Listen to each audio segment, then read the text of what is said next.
nanti vulva hygiene ya. Kemudian kita siapkan betadine ya. Betadine disiapkan. Kemudian kita cuci tangan dulu ya. Cuci tangan. Kemudian pakai handscoon.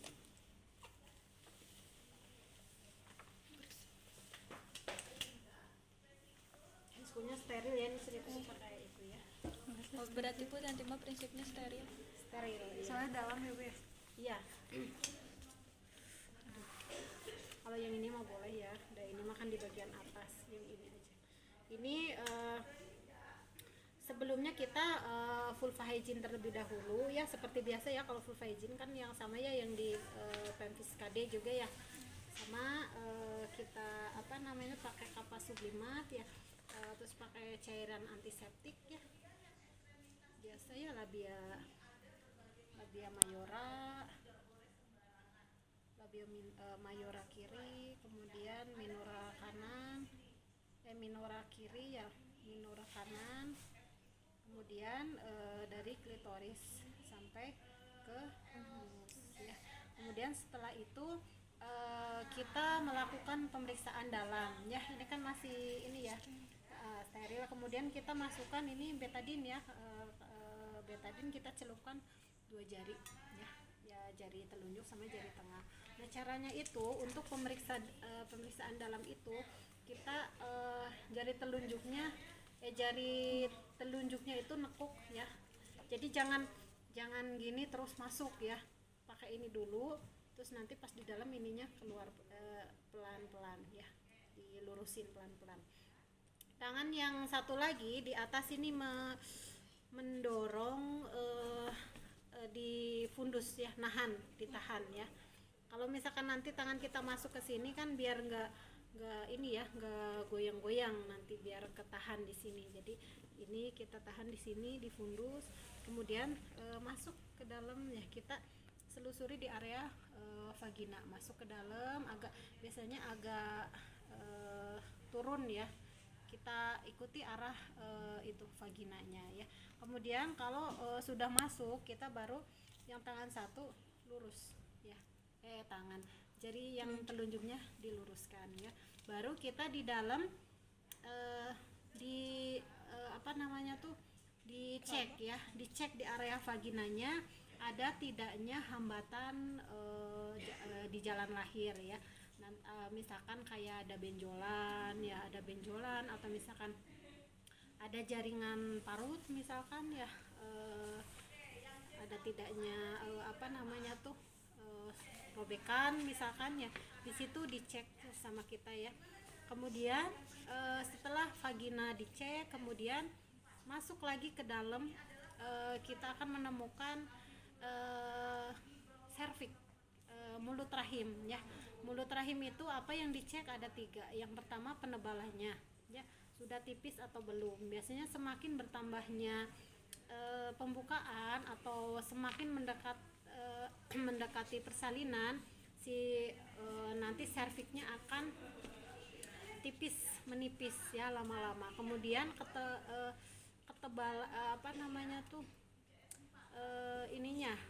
lunak atau masih keras gitu. Biasanya kalau makin maju ke persalinan biasanya akan lunak serviksnya. Dan yang terakhir itu ngecek dilatasi serviksnya atau pembukaannya berapa nih.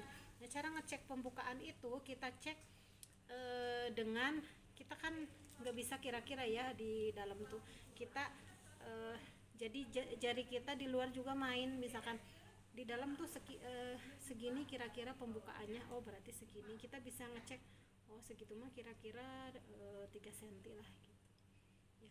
Jadi jangan misalkan kita di dalam oh segini, keluar oh kira-kira 3 cm, jangan keluar masuk ya. Soalnya itu rawan terjadi infeksi ya. Jadi kalau misalkan udah di dalam, udah jangan keluar dulu sampai pemeriksaan kita beres gitu ya, sampai semua terkaji, baru kita boleh keluar gitu ya. Kita cek oh 3 cm gitu. Kan beda-beda ya. Biasanya ada kalau yang jarinya ya, misalkan yang badannya besar, jarinya juga kan besar ya, kadang 2 cm itu baru satu jari 2 cm gitu ya. Kadang kalau yang jarinya kecil-kecil 2 jari 2 cm gitu. Jadi itu mah menyesuaikan ya. Jadi enggak apa sih, biar bisa menentukan bukaan berapa juga itu jam terbang ya. Kadang kan harus belajar gitu. Kalau misalkan bidan kan diraba-raba sekian gitu langsung bisa ini. Kita makan apa ya gitu ya. Jam terbang itu mah enggak ini. Kalau misalkan nanti teman-teman dapat di rumah sakit pas ornik, misalkan dapat pas pemeriksaan dalam, ya lumayan lah, walaupun belum bisa menentukan bukaannya berapa, yang penting mah rasa gini ya ternyata PD tuh anget-anget gimana gitu rasanya gitu. Nah setelah kita menentukan ya tadi ya, memeriksa, mengkaji area serviknya tadi, penipisannya atau masih lunak atau masih keras, kemudian pembukaannya. Nah kita cek ke dalamnya, masuk lagi ke dalam. Di situ kita akan menemukan selaput ketuban ya. Nah di situ kita bisa cek ya ketubannya masih utuh atau tidak. Kalau misalkan masih utuh, berarti nanti kita akan tulis di partograf itu U, simbolnya utuh, simbolnya U, berarti utuh ya. Kalau misalkan ketubannya sudah pecah dan sudah tidak ada nih, udah keraba sama kita, kok ketubannya udah nggak ada ya, berarti kering. K ya, simbolnya K. Ambil aja huruf depannya ya. Tadi utuh U, kering K. Kalau misalkan masih ada ketubannya, udah rembes tapi warnanya misalkan merah, kayak ada darah-darahnya gitu, berarti D, bercampur dengan darah ya, ketubannya bercampur dengan darah. Kalau misalkan bercampur dengan mekonium berarti M. Kalau ketubannya kehijauan H ya gitu. Kalau jernih J ya, kalau jernih J. Itu nanti yang simbol-simbol tadi nanti akan dimasukkan di partograf ya. Kemudian masuk lagi ke dalam, kita cek ada tidaknya penyusupan atau molase ya. Kalau penyusupan itu ini ini kan misalkan kita cek di sini periksa dalam. Kalau presentasinya kepala ya, kita bisa ngecek penyusupan. Kalau misalkan bayinya sungsang, kita nggak bisa kan cek. Gitu. Penyusupan ini molase ini tumpang tindihnya ini antara ini tulang tengkorak ini kiri dan kanan ya. Ada, kalau ini kan ada tuh ceritanya tuh ada tumpang tindih tuh. Kalau ini mah rapet ya. Kalau misalkan skornya nanti kita lihat ya skor tumpang tindihnya berapa. Kalau misalkan tulang parietal kiri dan kanan itu tidak berdempetan ya atau longgar ya, ini sama ini longgar gitu, jadi masih ada celah di sini, itu skornya 0. Kalau misalkan berdekatan berarti itu skornya 1.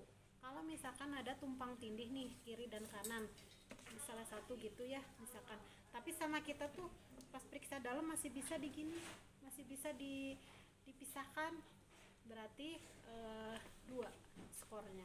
Kalau misalkan udah tumpang tindihnya udah terlalu jauh ya, misalkan di sini kita udah nggak bisa nih di ini, berarti 3 ya skornya. Itu nanti kita akan memasukkan di lembar partograf di bagian penyusupan ya. Nah itu biasanya untuk bayi-bayi yang besar ya, bayi besar atau panggul ibunya sempit gitu. Kalau misalkan ya tadi penyusupannya misalkan tidak bisa, kan ini sebenarnya fungsi bayi itu masih bisa ini ya, kepalanya masih bisa menyusup ya, si tulangnya masih bisa gini, itu kan fungsinya biar mempermudah persalinan juga gitu. Tapi kalau bayinya terlalu besar atau panggul ibunya sempit ya susah juga gitu, indikasi buat SC ya gitu. kemudian tadi selain kita ngecek molase, kita ngecek kalau misalkan presentasinya kepala sudah turunnya sampai mana gitu ya.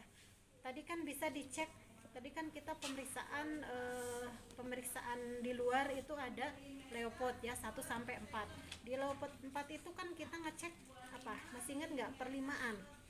Ya, kalau misalkan masih keraba 5 jari namanya berarti 5/5 ya. Kalau keraba 4 jari berarti udah masuk 1/5-nya, ini namanya 4/5 dan seterusnya. Selain pemeriksaan dari luar ya, kita ngecek juga dari dalam ya. Kalau misalkan masih di sini, ini pemeriksaan Hodge namanya tuh. Di kelas pernah dapat materinya Hodge 1, 2, 3, 4 lupa atau belum ya. Hodge ya. Kalau misalkan si kepala bayinya masih di sini ya, masih di ini sejajar dengan tulang simfisis bagian atas. Ini kan tulang simfisis bagian atas dan promontorium di sini ya. Itu Hodge 1. Kalau misalkan di sini di tulang simfisis bagian bawah ya, berarti di sini ya kita kira-kira aja ya, soalnya kan kita nggak bisa ukur ya, kira-kira aja berarti kita di dalam itu Hodge 2. Kalau misalkan udah di bawah ya, sejajar dengan tulang spina ischiadica kanan kiri, berarti itu Hodge 3.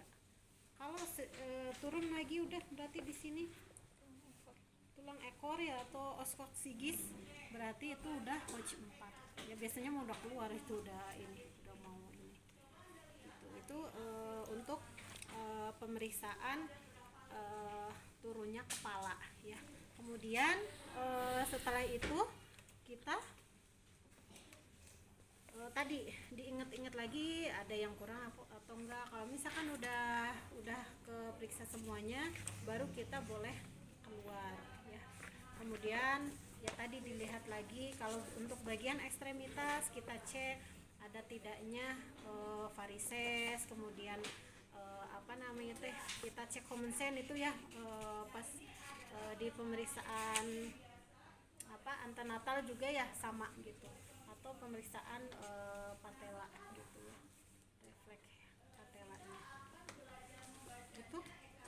Untuk intranatal sampai sini ada yang mau ditanyakan dulu? Ibu, kalau